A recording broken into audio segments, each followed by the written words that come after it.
Dis die laaste Sondag van die jaar en vandag gaan ons terugkyk met dankbaarheid na alles wat die Here in ons lewens gedoen het. Wat het die Here in jou lewe gedoen?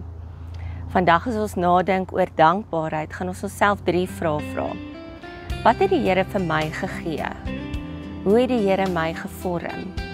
En wat het verander?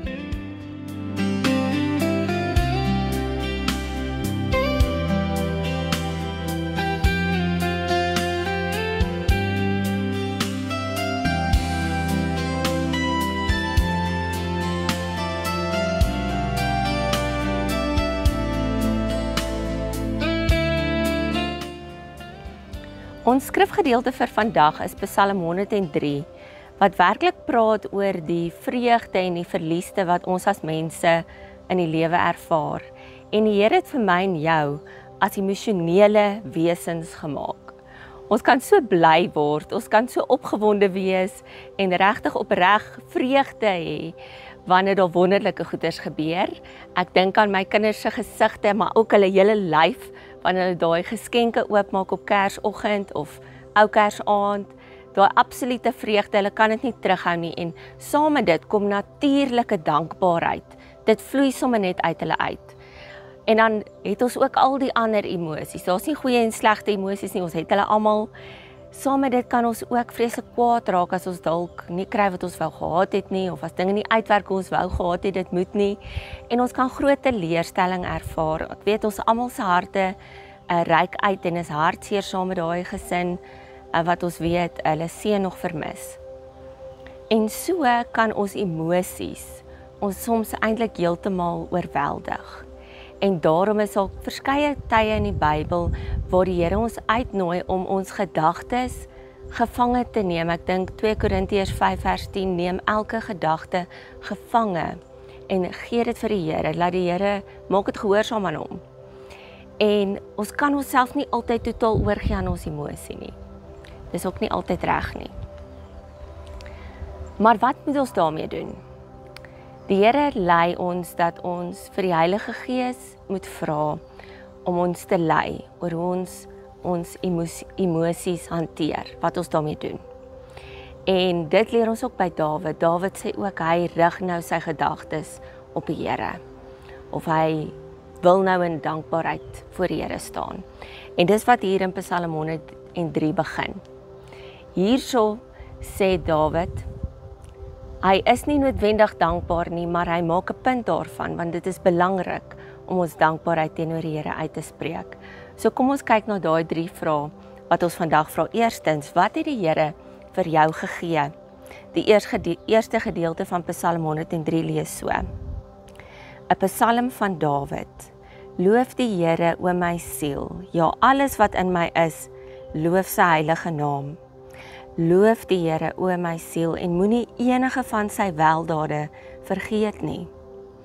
Hy wat al jou sonde skuld vergewe, wat al jou siektes genees, wat jou lewe vrykoop van die graf, jou kroon met troue liefde en ontferming, wat jou begeerte met die goeie versadig, soos 'n arend word jou jeug dan weer nuut. As ons kan terugdink en reflekteer oor dit wat die Here spesifiek vir jou gegee het hierdie jaar, wat 'n geleentheid, wat 'n geskenke, watter openbarings, watter woorde, en wat het ons daarmee gemaak? As jy nie baie van jou eie mee kan opkom nie, onthou vergifnis, genesing.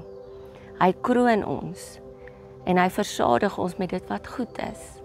Die Here nooi ons uit om na hom toe te kom.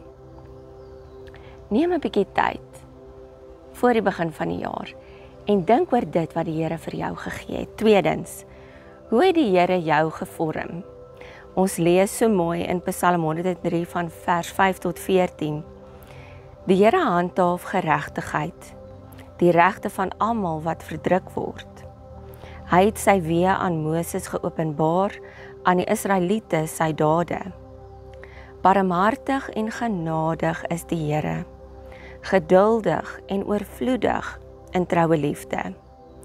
Hy beskuldig nie vir ewig nie en bly nie vir altyd kwaad nie. Hy behandel ons nie ooreenkomstig ons sonde nie en vergeld nie ons ooreenkomstig nie. Want so hoog as wat die hemel bo die aarde is, so troon sy troue liefde uit bo die wat vir hom ontzag het. So ver as wat die ooste verwyder is van die weste, so ver verwyder hy ons oortredinge van ons. Soos 'n vader hom ontferm oor kinders, so ontferm die Here hom oor die wat hom liefhet. Want hy weet waarvan ons gemaak is. Hy hou in gedagte dat ons maar stof is. Die Here bring nie straf oor ons pad om ons lesse te leer nie. Maar terselfdertyd gebeur die lewe met ons almal.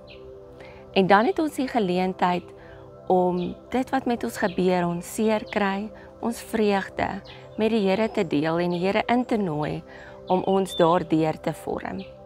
En wanneer ons die Here toelaat om dit te doen, dan kan ons regtig sy barmhartigheid en sy troue liefde ervaar en dan dra die Here ons deur dit.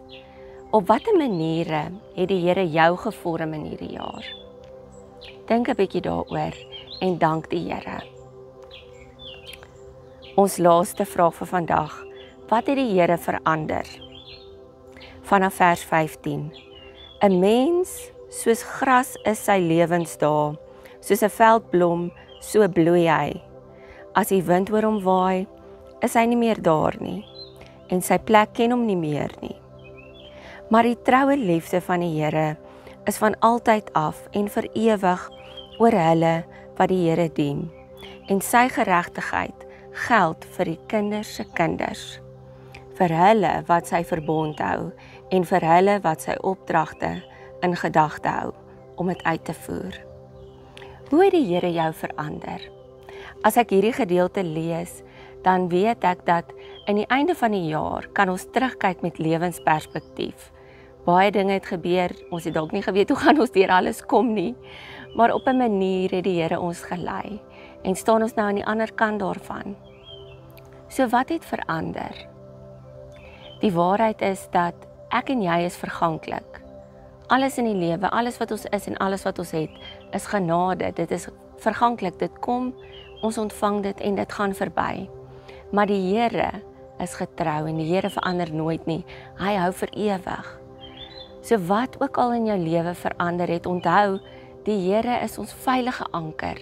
Hy dra ons, hy hou ons sterk en hy staan ons by. En dalk het goeie goed verander, dalk het dinge verander dat dit moeiliker is.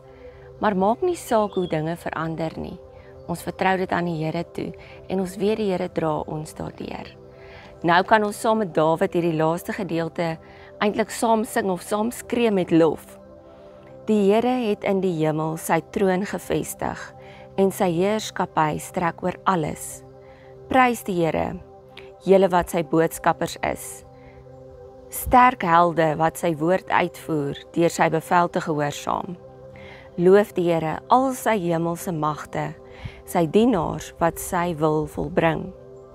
Loof die Here alles wat hy gemaak het, op al die plekke waar hy heers. Loof die Here, o my siel. Mag ek en jy hier aan die einde van die jaar werklike dankbaarheid beleef. As ons sukkel om die emosie te ervaar en dalk die blydskap van dankbaarheid, laat ons nadink. Gebruik hierdie 3 vrae om na te dink. Wat het die Here in jou lewe gedoen en waarvoor is jy dankbaar?